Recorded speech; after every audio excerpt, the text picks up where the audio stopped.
Subscribe பட்டனை அமுக்குங்க, bell பட்டனை அமுக்குங்க. வாழ்க வளமுடன். இப்படிக்கு பாட்டி வைத்தியம். வணக்கம்ப்பா, உங்கள் பாட்டி பேசுகிறேன். இப்போ நான் பொன்னாங்கண்ணி கீரை அலசி பொடியை நறுக்கி வச்சுருக்கேன். இதை நான் இப்போ கூட்டு மாதிரி பண்ணி காட்ட போகிறேன்ப்பா, பார்த்துக்குங்க. இது ஒரு 75 கிராம் பாசிப்பருப்பை நல்லா வேக வச்சுருக்கேன். வெங்காயம், பெரிய வெங்காயம், அளவான வெங்காயம் 2 வெங்காயம் நறுக்கி வச்சுருக்கேன். 2 தக்காளி நறுக்கி வச்சுருக்கேன். ஒரு 5-6 பல்லு பூண்டை தட்டி வச்சுருக்கேன். ஒரே ஒரு மிளகா நறுக்கி வச்சுருக்கேன். தேவைன்னா இன்னொரு மிளகா போட்டுக்கலாம். காரம் போடணும்னா இதை வச்சுக்கலாம். ஒரு வர மிளகா கூட கிளி போட்டு தாளிச்சிக்கலாம். இப்போ பாருங்கள், தாளிப்போம். இப்போ இந்த தக்காளியை நான் தனியாக வேக வச்சுக்கிற போகிறேன்ப்பா. தனியாக வேக வச்சு ஆற வச்சு அந்த கூட்டில் கலக்கணும்.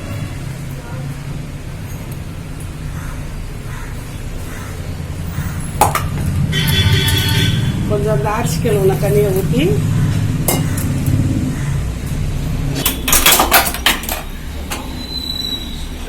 இந்த அடுப்பில் அது பாட்டில் தக்காளி வேகட்டும். இந்த அடுப்பில் நம்ம கீரை செய்வோம். ஒரு 1.5 ஸ்பூன் கடலெண்ணெய் ஊற்றிக்கிறேன்ப்பா.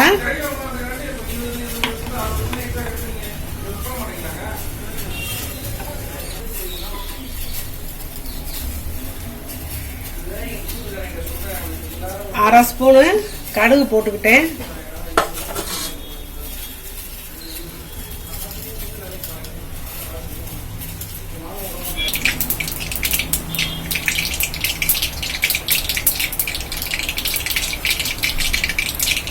கொஞ்சம் உளுந்து போடுறேப்பா.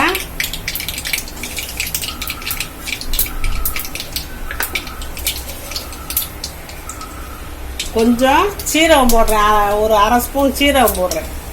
கீரைக்கெல்லாம் சீரகம் போட்டால் நல்லது.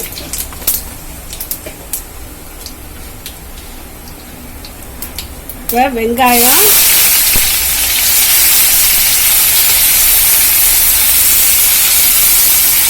பச்சை மிளகாயை போட்டாச்சு. இந்த ஒரு சின்ன காஞ்ச மிளகாயை கிள்ளி போடுறேன். அது ஒரு வாசம் கொடுக்கும், பச்சை மிளகாய் ஒரு வாசம் கொடுக்கும். அதனால எப்போவுமே நான் கொஞ்சம் கலந்து தான் போடுவேன்.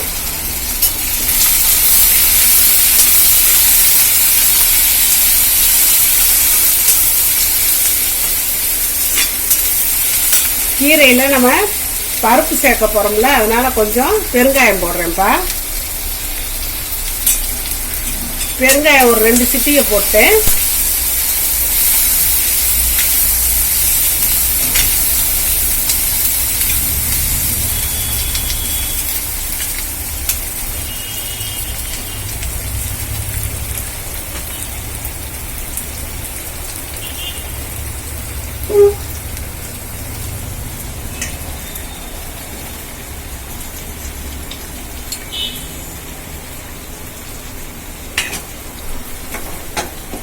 தக்காளி வெந்துருச்சுப்பா. தக்காளி வெந்துருச்சு. இதை ஆற வச்சிருவோம். ஆற வச்சுதான் நம்ம இந்த கீரையோட நல்லா மசிச்சு கலக்கணும். கீரையும் ஆறணும், தக்காளியும் ஆறணும். ஏன்னா புளிப்பா இருக்கிற தக்காளி அந்த கீரையில் சூடாக இருக்கும்போது சேர்ந்தா நிறம் மாறிடும், அந்த பச்சை கலர் மாறிடும். அதனால தான் ரெண்டையும், கீரையும் தக்காளியும் ஆற வச்சு தான் நம்ம சேர்க்க போகிறோம். இப்போ இதை எடுத்து ஆற வச்சிருவோம். ஃபஸ்ட்டு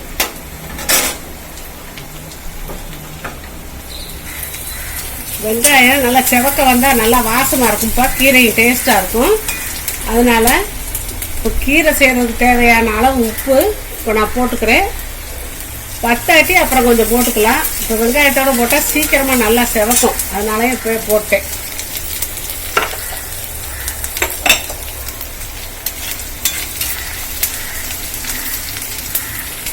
வெங்காயம் இந்த அளவுக்கு செவந்தால் போதும்ப்பா. கொஞ்சம் நான் இந்த அரிசி கழுவுன தண்ணியை ஊற்றுறேன். அதில் சமைச்சாதான் ரொம்ப நல்லதுப்பா. கொஞ்சம் தான், ரொம்பலாம் ஊற்றக்கூடாது. ஒரு அரை டம்ளர் அளவுக்கு ஊற்றிருக்கேன். கொதிக்குது. இப்போ நான் இந்த கீரையெல்லாம் அள்ளி வைக்கிறேன்.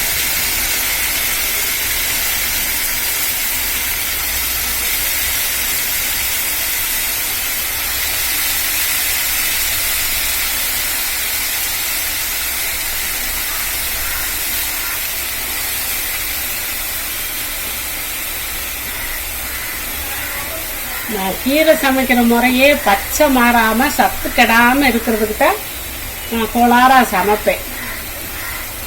அதான் நீங்கள் பார்த்து ஃபாலோ பண்ணுங்க. கீரை சாப்பிட்றது பெருசு இல்லை, அது சத்து மாறாமல் சாப்பிடணும். சத்தை கெட விட்டு சாப்பிட்றது வேஸ்ட். உடனே பெரட்டி விடலாம்.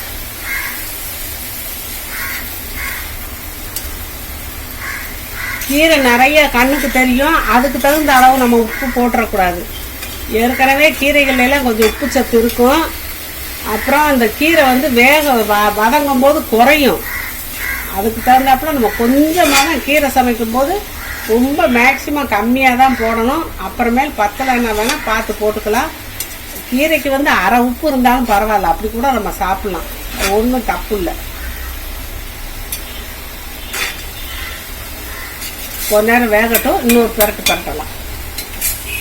இப்போ இன்னொரு பெரட்டு பரட்டலாம்ப்பா.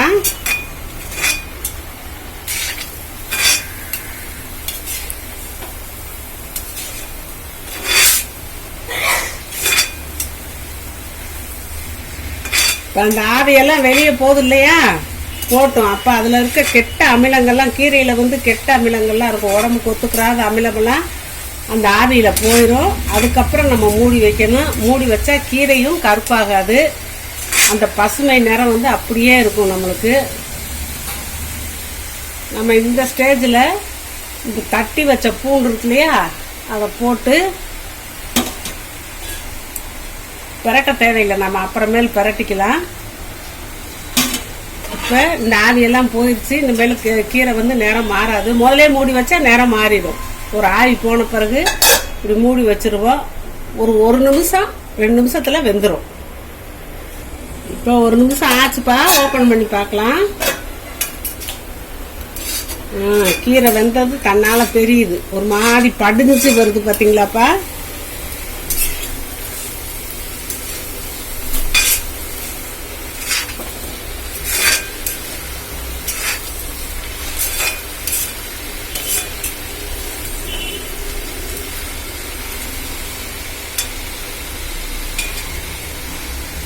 இப்போ இந்த ஸ்டேஜில் குழைய வச்சிருக்க பாசிப்பருப்பை போட்டுக்கலாம்.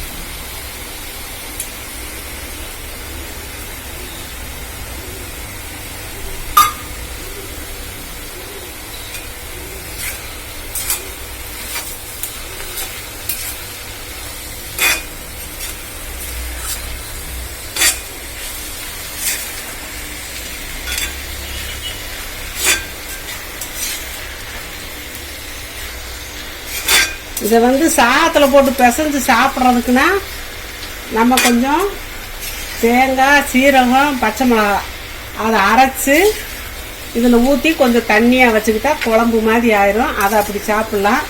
இது வந்து தொட்டுக்கரை வச்சுக்கலாம்ப்பா. கார குழம்புக்கு, ரசத்துக்கு, தயிர் சாதத்துக்கெல்லாம் தொட்டுக்கரை வச்சுக்கலாம். இப்போ கீரை அழகாக வெந்துருச்சு, பார்த்தாலே தெரியுது. அப்படியே கொலன்னு வந்துருச்சு பார்த்தீங்களாப்பா. இந்த அளவுக்கு வந்தால் போதும். ரொம்ப கீரைகள்லாம் வேக விட்டால் கடுத்து போயிடும், சத்து மாறிடும். இப்போ நான் அடுப்பை ஆஃப் பண்ணிவிட்டு ஒரு பாத்திரத்தில் ட்ரான்ஸ்ஃபர் பண்ணுறேன். ஏன்னா இதை ஆற வைக்கணும். இந்த கீரையை ஆற வச்சு, ரொம்ப ஆற வைக்க வேணாம், இந்த ஒரு நிதானத்துக்கு ஆற வச்சுட்டு அந்த தக்காளியவும் ஆற வச்சுருக்கேன். ரெண்டையும் கொஞ்சம் ஆரம் தான் நம்ம மிக்ஸ் பண்ணணும். அப்போ தான் அந்த தக்காளி புளிப்புனால அந்த கீரை கசந்து இந்த கருப்பாகி போயிடாது, சரியாக வரும். பொன்னாங்கண்ணி கீரை அவ்வளவு நல்லதுப்பா. கலரும் கொடுக்கும், கண்ணுக்கும் நல்லது. அடிக்கடி வாழ்க்கையில் பொன்னாங்கண்ணி கீரை சேர்த்தே ஆகணும்ப்பா, கண்ணுக்கு குளிச்சு. இதை வந்து இப்போ நான் ஆற வச்சு கலக்கும் போது காட்டுறேன்.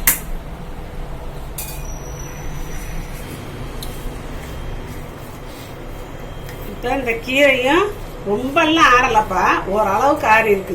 கொதிக்க நம்ம ஊற்றக்கூடாது, ஊற்றினா தான் அந்த நிறம் மாறும். ஓரளவுக்கு ஆறி இருக்கு. இந்த தக்காளியும் அந்த மாதிரி ஓரளவுக்கு ஆறி இருக்கு. இப்போ நான் ஊற்றி பெரட்டுறேன்.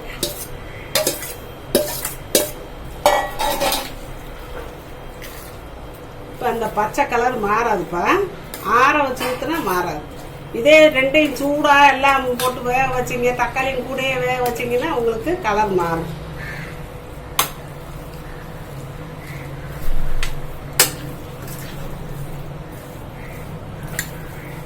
இந்த கீரை இதை கூட இந்த கூட்டாகவும் வச்சுக்கலாம், பொரியலாகவும் வச்சுக்கலாம், நம்ம இஷ்டம்தான். இதை நம்ம குழந்தைகளுக்கு நெய் ஊற்றி போட்டு கொடுக்கும்போது அவ்வளோ டேஸ்ட்டாக இருக்கும், நல்லா பிரியமாக சாப்பிடுவாங்க. சின்ன குழந்தைகளுக்குலாம் கீரையை வந்து 1 வயசுக்குள்ளே ஊட்டி பழக்கிடணும். அப்படிங்கும்போது இப்படி கீரையெல்லாம் பிசைஞ்சு அழகாக கொடுக்கலாம் நெய் போட்டு. பெரியவங்களும் நெய் போட்டு சாப்பிட்லாம், படிக்கிற பசங்களும் நெய் போட்டு சாப்பிட்லாம். இப்போ வந்து பொன்னாங்கண்ணி கீரை இதை பொரியலாகவும் வச்சாலும் சரி, கூட்டாகவும் வச்சாலும் சரி, எப்படியோ நம்ம இஷ்டம். தண்ணியாக சாப்பாட்டுக்கு வேணும்னா மிக்சியில் தேங்காய், சீரகம், பச்சை மிளகாய் அரைச்சி நம்ம கீரை வச்சுக்கிட்டு இருக்கும்போது ஊற்றி விட்டுட்டோம்னா அப்படி கொஞ்சம் தண்ணியாக கொடுக்கும். எங்களுக்கு இப்போ கெட்டியாக தான் தேவைப்படுது, தொகுக்கிற வச்சுக்க போகிறோம். அதனால் நான் இப்படி வச்சுருக்கேன். நீங்களும் இப்படி வச்சு சாப்பிட்லாம். பொன்னாங்கண்ணி கீரைப்பா, இதுக்கு வந்து உடம்புக்கு வந்து கலர் கொடுக்கும், பொன் கலரை கொடுக்கக்கூடியது. இதை நம்ம அடிக்கடி உணவுல சேர்த்தோம்னா உடம்புல நல்லா கலர் கொடுக்கும். கலர் கொடுக்கும்னா என்னது, உடம்புல நல்லா ரத்த விருத்தி இருக்கும். ரத்த விருத்தி இருக்கும்போது தன்னால கலர் போடும். 2வது கண்ணுக்கு குளிர்ச்சி இது. அதனால நீங்க அடிக்கடி இந்த பொன்னாங்கண்ணி கீரையை சேர்த்துக்கோங்கப்பா. எந்த வழியிலயா சேர்த்துக்கோங்க. குழம்புக்கு பதிலாக கூட இதை வச்சு செஞ்சு சாப்பிட்டுட்டு ஒரு உருளைக்கிழங்கோ ஒரு வத்தலோ வறுத்து சாப்பிட்டுக்கலாம். இல்லாட்டி ஏதோ ஒரு காய் செஞ்சு வச்சுக்கிட்டு சாப்பிட்டு சிம்பிளா ஜோலியை முடிச்சுக்கலாம்ப்பா. இப்படி செஞ்சு சாப்பிட்டுக்கோங்க. வாழ்க வளமுடன். சப்ஸ்கிரைப் பட்டனை அமுக்குங்க, பெல்லு பட்டனை அமுக்குங்க. வாழ்க வளமுடன். இப்படிக்கு பாட்டி வைத்தியம்.